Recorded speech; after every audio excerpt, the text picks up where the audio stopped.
ਇਹ ਮਾਮਲਾ ਕਿਵੇਂ ਪੇਸ਼ ਆਇਆ? कस्टमर नहीं देखो अच्छा कस्टमर ने फायरिंग करते पे सन को पता है कुछ से आने किसी ने? अच्छा पता नहीं कितने मोहतरम भाई कस्टमर कौन सी तुम जानते हो? मेरे पास तो खरीदने आया था सामान, अच्छा मैं उसको नहीं जानता। अच्छा, निकर लेने आया था मेरे से। अच्छा निकल लेने कितने लोग थे? 2 जाने थे जो सामान खरीद। दोनों को फायर लगा है? नहीं, 2 भाई थे सके, एक भाई को लगा है। एक भाई को लगा हाँ है। जी। आप जानते हैं वो कौन है? नहीं, मैं नहीं जानता। अच्छा कस्टमर तो नहीं जानता। फायरिंग किसने की है को पता है? पता नहीं, सामने से हवाई फायर आया, मैंने भी देखा है, वो भाई ने भी देखा है, हाँ। मेरे आगे खड़ा हुआ। नहीं हवाई फायर तो इधर लग नहीं सकता।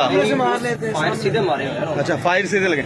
वो पार्टी नहीं टारगेट यही थे कोई ये पता है? नहीं, पार्टी वो शाह पार्टी और वो मियाँ ज़िया पार्टी की आपस में लड़ाई थी। हाँ ठीक है, और ये तो लड़का बाहर देख रहा था लड़ाई, फायर किधर से ये आपका कस्टमर था? हाँ, मेरा कस्टमर। इसने जब फायरिंग की आवाज आई होगी देखा होगा इसने जहरी। सिर्फ बाहर मुँह करके ऐसे देखा है तो यकदम फायर कहाँ लगा है को पता है? उसकी आइज पे दिया, आइज पे लगा है। उसकी आइज शदीद जख्मी है, आप खुद ही देख लें।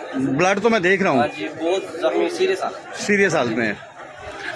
ये जी मेन बाज़ार में फायरिंग हो जाना ये बहुत बड़ा साने है कि आप देख सकते हैं कि लोग पूरा बाज़ार इकट्ठा हुआ है और शदीद फायरिंग का तबादला हो रहा था।